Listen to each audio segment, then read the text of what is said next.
అండి, అందరికీ కృష్ణాష్టమి శుభాకాంక్షలు అండి. ఏం చేశారు, ఏం ప్రసాదాలు చేసినారు అశ్విని కృష్ణునికి?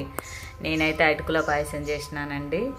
మీరైతే ఇలా అయితే దండం పెట్టుకోండి. అందులో శ్రావణ సోమవారం వచ్చింది, ఇంకా కృష్ణాష్టమి కాబట్టి ప్రసాదం చేసి అయితే నైవేద్యం పెట్టినానండి. నేనైతే మీరైతే దండం పెట్టుకొని అందరం బాగుండాలని, అందులో మేము ఉండాలని, నా పిల్లలు ఉండాలండి.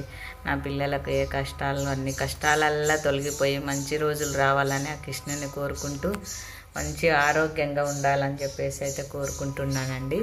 ఆ కృష్ణ దీవెనలు, ఆ శివయ్య దీవెనలతో పాటు మీ దీవెనలు కూడా మా పిల్లలపైన ఉండాలని మనస్ఫూర్తిగా కోరుకుంటూ ఇక్కడైతే దండం పెట్టుకోండి, అందరు బాగుండాలని చెప్పేసి అయితే ఫుల్ వీడియో కావాలంటే అటుకుల పాయసంది ఫుల్ పెట్టేస్తాను, మన ఛానల్లోనే పెడతాను, చూడండి, ఫాలో కండి.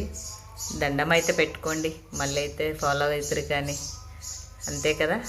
ముందు దండం పెట్టుకోండి.